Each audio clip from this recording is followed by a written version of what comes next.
Hii ndiyo simulizi mpya ya mfalme wa reggae, Lucky Philip Dube.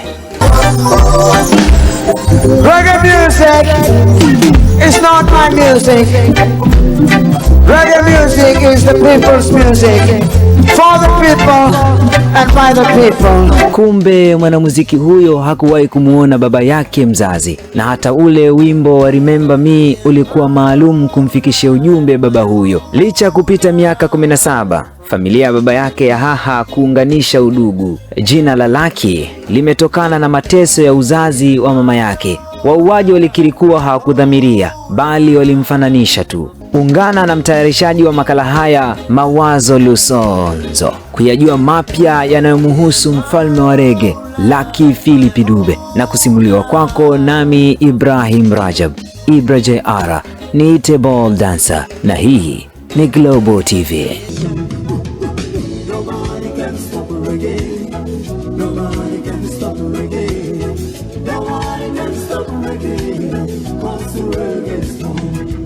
Hayati Shaaban bin Robert anatajwa katika orodha ya wanazuoni waliojaliwa sifa kemkem zinazofanya atajwe hadi hii leo.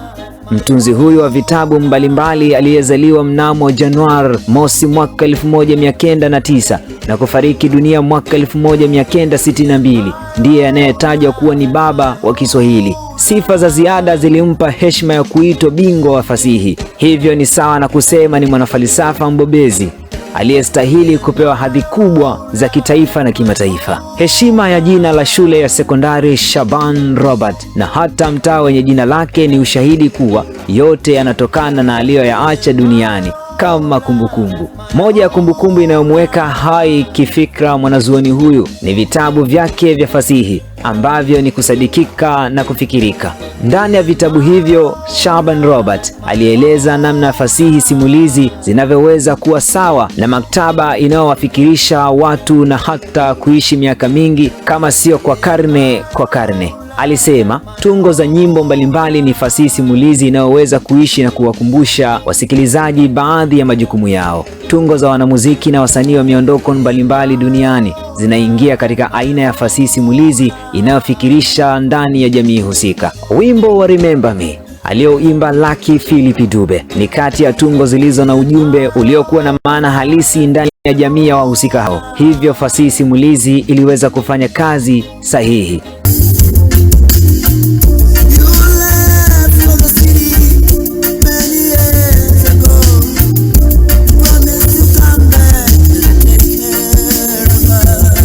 Kumbe maneno ya wimbo huu ulikuwa ni ujumbe sahihi uliotoka mdomoni mwa Lucky Philip Dube kwenda kwa baba yake mzazi, ambaye hadi Lucky Philip Dube anafariki dunia mnamo mwaka 2007 hakuwahi kumtia machoni mzazi wake huyu wa kiume. Taarifa zinazohusu ukweli wa wimbo huu wa Remember Me unatanabaisha kuwa wazazi wake wawili walitengana mwanzoni mwa miaka ya 60 kabla ya kuzaliwa kwake mnamo Agosti 3 mwaka 1964.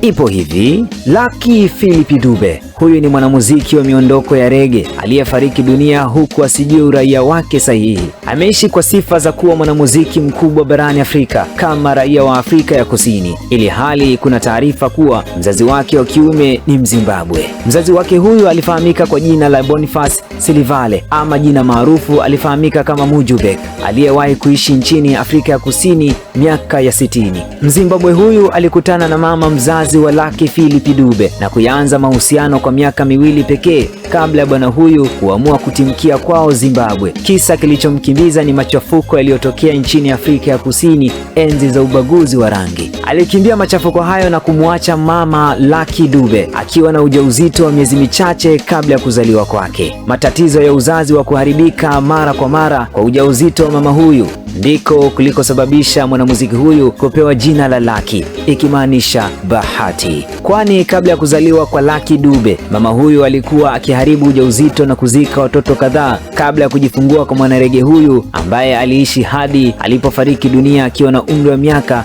53. Tangu alipozaliwa Lucky Philip Dube, Hakuwahi kumuona baba yake huyo, hali ambayo ilimfanya mwanamuziki huyo kutunga wimbo wa Remember Me.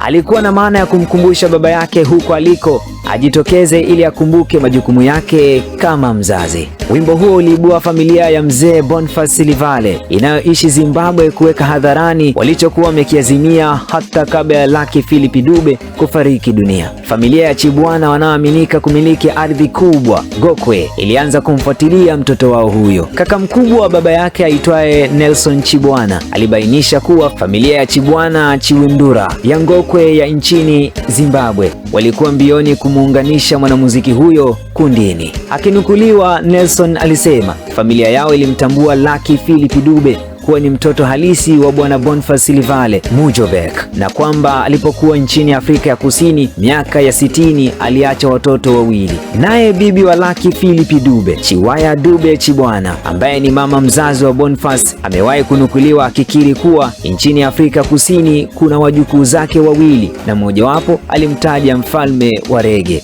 Lucky Philip Dube.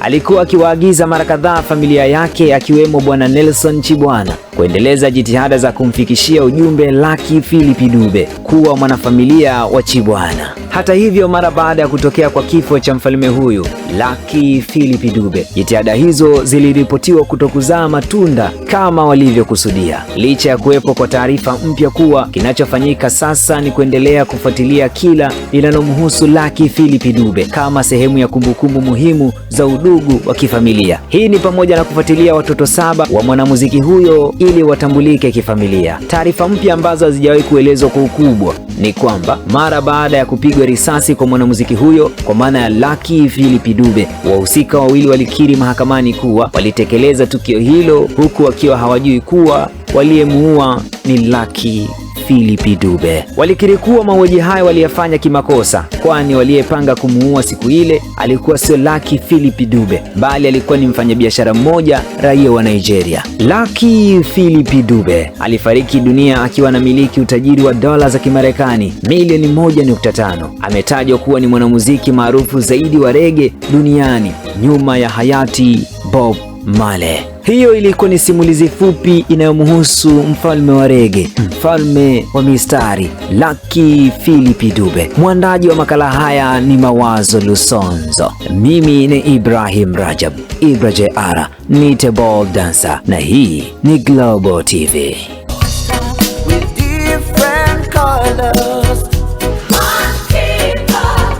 Mtazamaji, asante kwa kuwa mfuatiliaji wetu kwa zaidi ya miaka 12 sasa. Wewe ni wa thamani sana. Kwa kutambua mchango wako uliotupatia kwa muda mrefu sasa, Global TV inakuthaminisha kwa kukupatia zawadi mbalimbali. Unachotakiwa kufanya, bonyeza linki iliyoandikwa neno fomu ya wanachama inayopatikana hapo chini kwenye maelezo ya kila video ama kipindi kilichopo kwenye YouTube ya Global TV.